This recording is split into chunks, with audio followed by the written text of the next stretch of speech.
Welcome to the Pixel Opinions review of 2021's Mortal Kombat. How you doing, guys? We just watched the movie today. Earlier today. Does anybody have any initial thoughts? I guess what it was, it's more of a thought of like the idea of starting the movie now. Like, I can't believe that they decided now was the right time to reboot, I guess, Mortal Kombat. Like, you look back to how long ago Mortal Kombat 1 was, or Mortal Kombat Annihilation, like, those movies were forever ago, and they just chose to do it now, so... It does feel a little strange, because, like, it's not something that I thought I was really, like, ever hearing people being like, oh, I wish they'd do a Mortal Kombat movie, you know, stuff like that. Yeah, it's not like I mean, it's still a fairly popular franchise, right? We still see it come out every few years, but, like, it's not... If you think about Monster Hunter, for instance, right? Like, Monster Hunter World became like huge, and then it took a couple years before they brought the movie out, but then it was just before like Monster Hunter Rise was brought out, right? So it was like right on the cusp of something big, where it's like they didn't release like a big Mortal Kombat game and then we're going to release the movie. So that was like my initial thought going into it. As for the movie itself, like, I was so happy to see that they used blood. Like, I was so worried they're going to PG-13 it down, like, to like... How awful would that be? Oh, I mean, it wouldn't be Mortal Kombat at that point, right? It would just be another fighting... Like, what's the point? If you're going to do that, you might as well do Street Fighter, right? I guess, yeah, pretty much. But yeah, it was nice and refreshing to see them, like, stick to, I guess, what the franchise fans like, you know? What the fan base likes. I think that's actually my number one thing about the movie, is that they stuck to what I expected of a Mortal Kombat movie. Like, going into it, I wanted it to be simple, have lots of fighting, have lots of, like, fatalities and gore, have lots of references. Yeah. And they did it. They did exactly what I wanted. And how often does that happen with video game movies? Basically, never. It's true. Usually they take something and they just manipulate it until it's alien make completely. Make it something completely different that nobody ever would have asked for, but we somehow end up getting. So yeah. What about you, man? Well, I mean, for starters, we're not going to do spoilers. No. But I will say the story is pretty much what you expect from a Mortal Kombat story, right? Like, there's a bunch of, champions, warriors that have to defend Earthrealm. There's going to be a tournament. The 10th one lose. Like Alex said, they stuck to the game. Yep. So, obviously, I'm not going to get into the characters and their individual story arcs and things like that. But as a whole, the story was exactly what you would expect. So anybody going into this movie that is expecting a fantastic story is, one, not familiar with Mortal Kombat, and two, going to be disappointed. Anybody going in knowing, hey, this is what Mortal Kombat is, and I just want to see it in cinematic form. And in that case, they did a good job by keeping it somewhat fresh, but at the same time, sticking to the story that we've known since the 90s.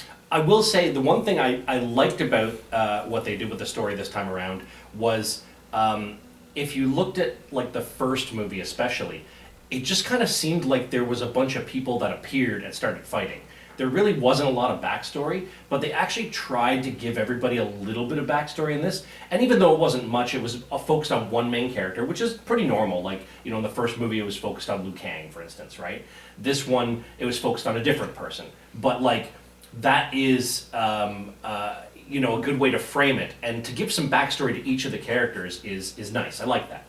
They gave everyone like reasonable reasons to be in it, which is really all you need, but they didn't like waste a lot of time trying to build up characters through all these other sorts of things. Yeah. They focus on the fact that they're there. They have like real reasons, generally involving not getting killed. Yeah. To be around there, and they fight because they're all good at fighting, and you have that little bit of blurb like going into each of them, explaining why they're good at fighting, like their background a little bit.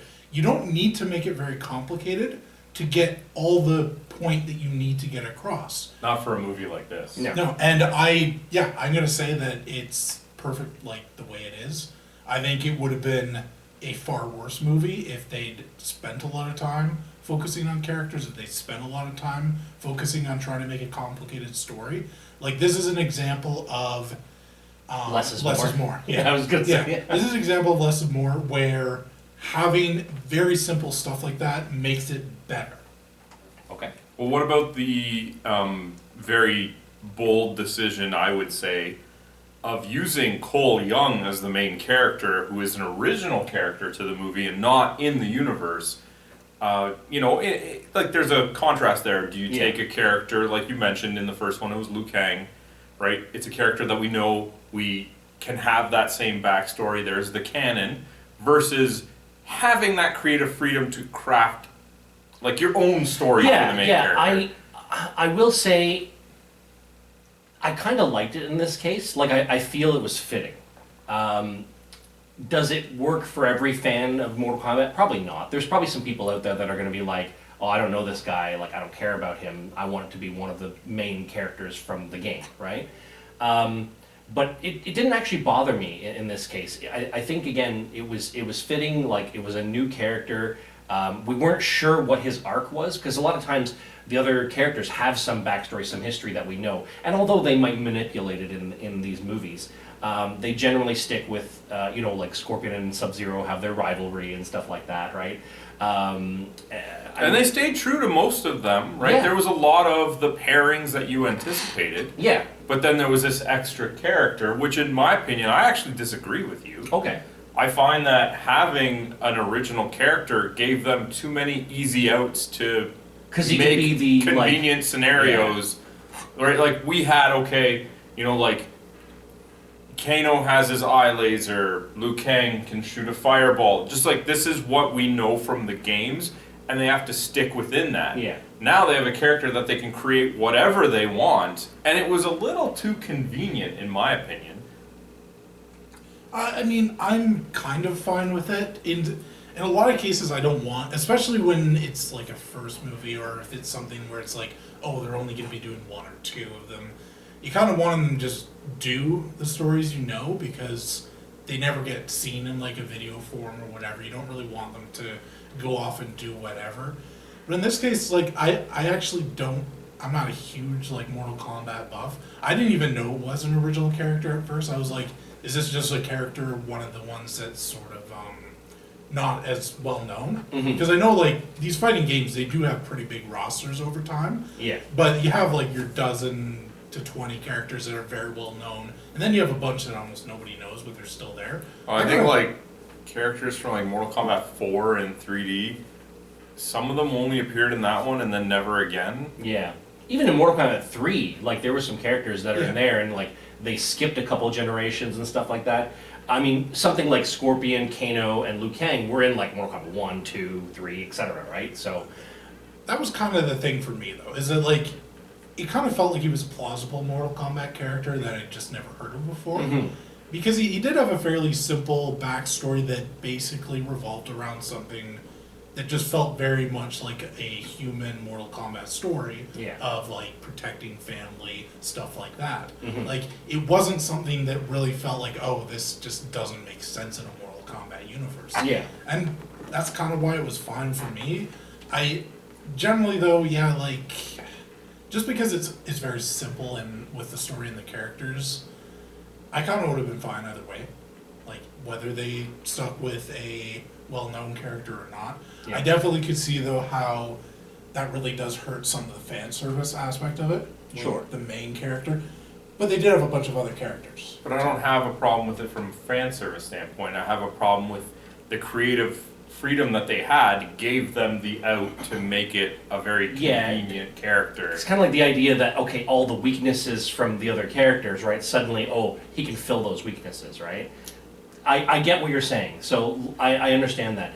It's kind of like how I've always thought about Superman. Yeah. Where it's like, oh, I need heat vision, I have heat vision, I need, it was a hero of convenience. Yeah. Whereas with the other characters, it's like, okay, this is what we know that they can and cannot do, work within that. In this, we don't have any sort of preconceived notion, so they can just come up with whatever they want to sort it out. I didn't mind from a fan service standpoint. Yeah. I like, at least they didn't make him completely overpowered. Like, I know there was a couple moments during the movie you're like, really? And then, but like, it wasn't, it wasn't the worst. Like, they could have made it so much worse, for sure, by making him just be like, you know, I'm overpowered, can beat anybody, right? But in a lot of cases, when he actually beat people, it was because he had help. It wasn't just him. He actually kind of sucked at some point. But that's kind of the point.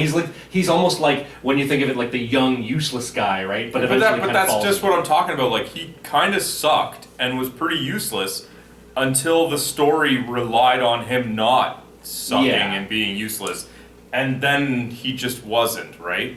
Yeah, one of the things the story was kind of missing is it didn't really have a huge growth, like, arc. Yeah. It was more like an on and off switch. Like, for a while they were kind of useless, and then suddenly they were useful. Yeah. Because they had like a sudden power boost suddenly, which is kind of jarring in martial arts movies and sort of movies like this, because you more expect like a hero's journey.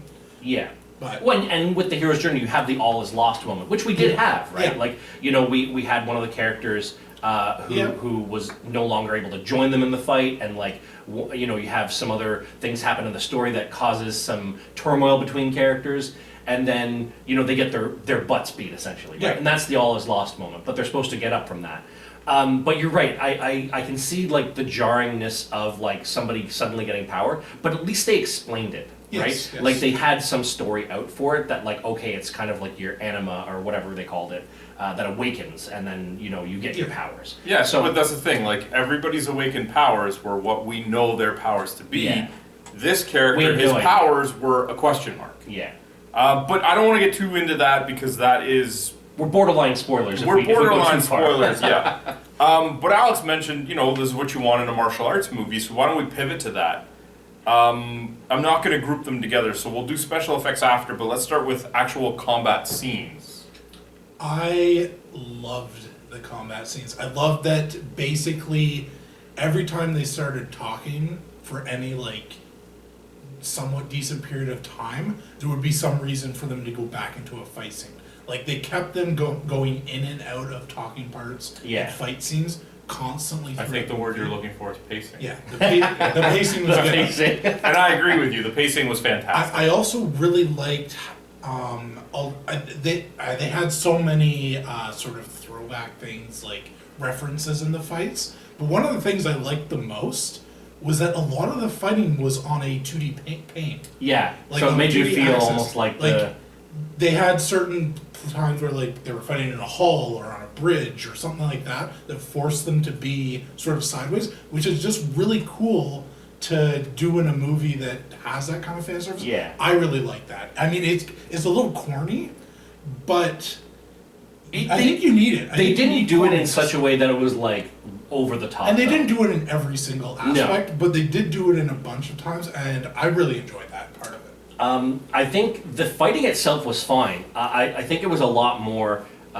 you know, like Western martial arts or boxing and stuff like that, because they had, you know, the main character was more of like a UFC type fighter, right?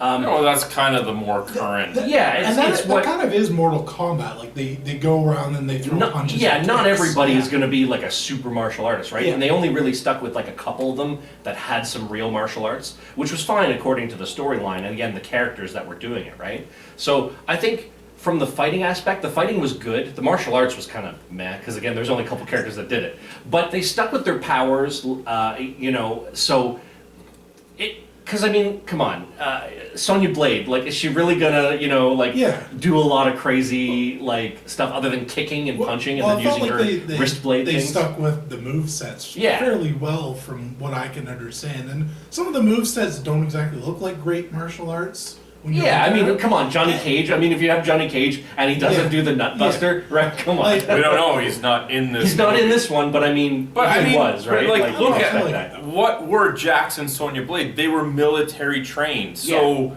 their fighting style made sense in the movie. It did. I didn't expect them to do martial arts. It did. I expected them to have military background. I think there was only one thing I kind of missed from the fights was there was a couple things that I expected from Sub-Zero that I didn't get. But that's okay.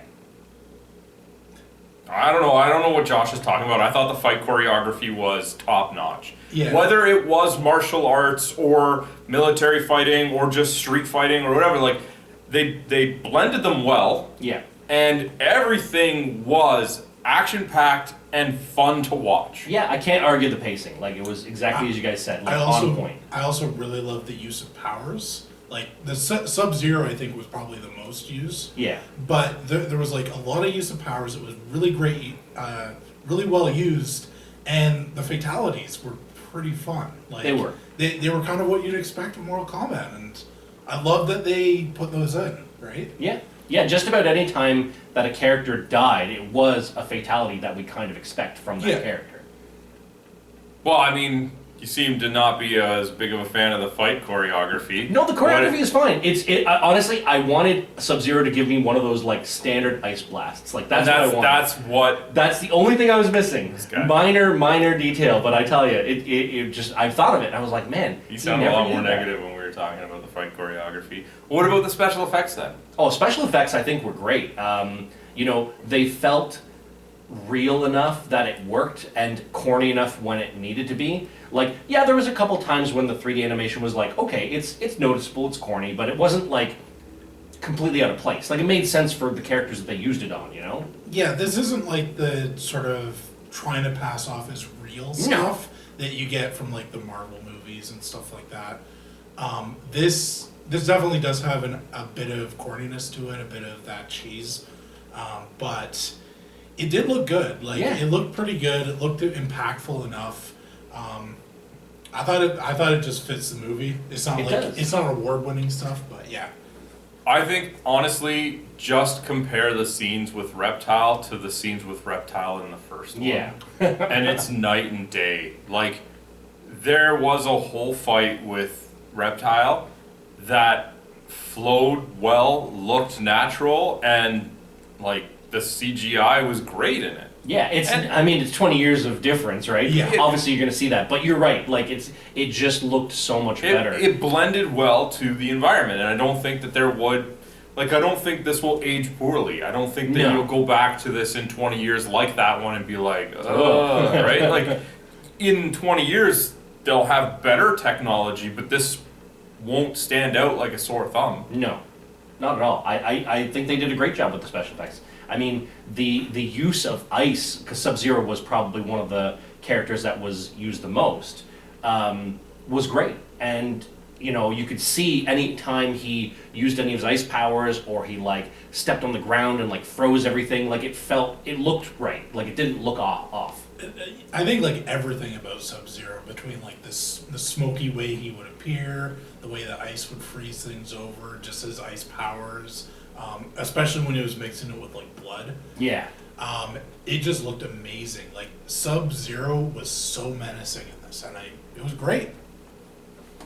I do think we need to also consider that, yes, all the blood and gore is part of the special effects, and it was done very well. It was done very well, but it wasn't like ridiculously over the top. It was over the top. There was a couple scenes. These things were like geysers of blood, like, but the thing is, that's what you were expecting. Yeah. Like, it was like over the top. Blood shoots out like 10 feet into the air. I've definitely seen much more. Well, yes, you've seen much worse, but I think the one that was the most ridiculous was probably the sawed in half one. Oh. Like, that one was over the top. A lot of the other ones, I could say at least, like, yeah, they were gory, and you could tell, obviously, a lot of it is CGI, but, like, it didn't feel, like, completely out of place in the movie we're watching. yeah, exactly. The humor in the movie.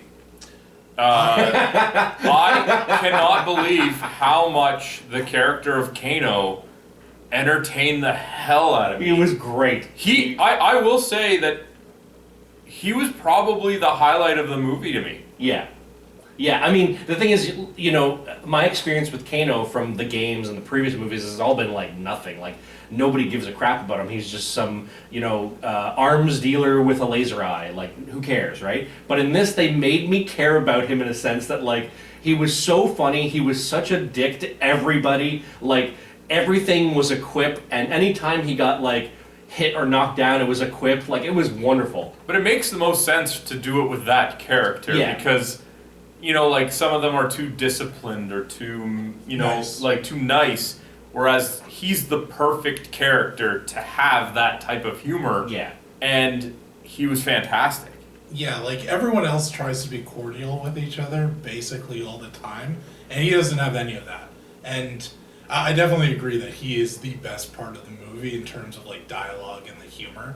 I thought that in general the dialogue was considerably better than I would have ever expected From this type of a Mortal movie. Kombat movie. Yeah. Like for a movie that has a very minimal emphasis on story, the dialogue just flowed well, and it was funny. It was great. I really enjoyed it. I think the only one that, I think we all agree on it, that had the weakest dialogue, or at least the weakest character arc, was Sonya. Like, we all disliked Sonya to an extent. I mean, speak for yourself. You liked Sonya? I was fine with her. Okay. I thought she foiled pretty well with Kano. I mean, okay, the foil was fine between her and Kano, but like, there were times when she was just being kind of like whiny and stuff like that, or like, I don't know, it just felt like you wanted to kind of pity her the way they designed her character. Fact of the matter is, guys, I'll say it, the acting in this movie sucked. The acting in this movie was terrible. Yeah. Absolutely terrible. And if that's anything that you're looking for in this movie, just avoid it. If you are coming into it for fighting scenes, yeah, absolutely. But the acting sucked. I mean, I don't know about that. I thought that the acting was You wouldn't know extremely about that. corny and cheesy for sure. And not intentionally. No, I think it was very intentional. I think it was intent. I think it was kind of like Shazam, right? Where the acting was pretty awful in that movie too, but it basically worked with the movie. That was kind of my opinion on Mortal Kombat, is that like they weren't intending to be like Oscar award-winning actors when they came to it. I'm fairly certain no actor goes into a role thinking, I'm gonna suck this up. Maybe they don't think it's gonna be an Oscar-worthy performance, but they probably tried to do that. I don't know, if they gave Kano the direction, okay, be a dick and be funny, he won me, okay? He did it. He was the best actor simply because he felt the most natural. Sure. Nobody else felt natural. At all. Sure. Liu Kang, horrible. Sonya Blade, terrible. And it wasn't intentional. Nah, I don't know. I kind of disagree. I thought it was very intended for it to be corny like that, and to not be a very serious acting thing, to focus more on just the quips and the combat scenes. Okay. But, you know, I'm sure if you spoke to any of the people involved in the production, they'd be like, yeah, we were going for corny crap. Yeah. Yes. I think so. I mean... It's like when Tommy Wiseau says that The Room was supposed to be a comedy. I mean, Maybe. it was funny to me. I'm just kidding. Yes, but the idea was that it wasn't supposed to be, and he only started saying that when everybody looked at it as a joke. Sure. Josh? I don't know, like, I feel that there were definitely characters that were weak. Like, I did not like Sonya. I felt Cole's acting was very ham-fisted. I didn't mind Jax. I thought he fit his role fine. Kano, obviously, we all liked. I think that Liu Kang and Kung Lao were... Bad. They were not great, but at least there was some back and forth between them and Kano that was okay. They felt fairly minor to me. Yeah. They weren't quite as developed, so... I'll give it that Much about Kung that? Lao's only decent scenes were interacting with Kano, and it's because Kano carried it. Sure. And like, Raiden was unbearable to me. He didn't feel like a god at all. Yeah, No. I mean, I think really it should have been much more, he has godlike powers, but he can't use them, and it just I didn't quite get that. But, He also didn't feel like he had like the ancient wisdom that he should have. yeah. Like, I definitely feel like he didn't capture the role whatsoever. Yeah, but the ancient wisdom's going to come from the script that he's given, not the performance. Yeah, well, he didn't seem to have it. I question if you're actually analyzing the actors or their characters here. I mean, they're one and the same. Okay. Anyways. Why don't we get to our final thoughts then? Sure. Josh, why don't you start us off? All right, so I think for what they were trying to do, they entertained me. They did a good job with what I expected out of this movie, which was to see people kind of beat each other up and have some references to the game. Like, did I need it to be, great acting, like Oscar award-winning acting? No, I didn't need that. I just needed them to entertain me, and that they did that. So, and same thing, we talked about it already, but like the story was okay, the CGI was good, and the choreography was good. So I'm gonna go with 7 out of 10. Oh, I thought you would go higher. I was very much entertained. Like, I thought they did very well with the pacing. I love the combat scenes. The dialogue never just went on too long or got too boring that I stopped losing interest in it, or started losing interest in it. Like, I was kept entertained from start to finish. And yeah, there was some really humorous dialogue in there. I laughed numerous times. I was caught up in the action numerous times. I thought it was really, really good, and I'm giving it an 8 out of 10. Okay. What about you? There's a lot of problems with this movie, a lot of them, and a lot of it is the acting. But the benefit is that they knew to focus on the pacing so that, like Alex said, it never lingered Didn't drag, too much on the dialogue. Like, if you, like me, thought the acting was bad, you'll never have to suffer through it too long before you get a fight scene which is really good. Like, some of the better fight scenes we've seen in a long time, and the CGI was perfect for complementing it. Yeah. And then again, the dialogue that you did get that at least had Kano involved gave you more than a handful of times where you could be laughing out loud. Yeah. Right? So in that regard, I'm going to go with a 7 out of 10. Okay. Alright. Let us know what you guys thought of the movie once you check it out. Until then, live in the real world, play in a pixel one. Hey, did you like that video? If you did, be sure to let us know by clicking the like button and leaving a comment. If you want to be first in line for any new content, be sure to subscribe to our channel and then hit up our Facebook page. The link's in the description below to see what's coming up next.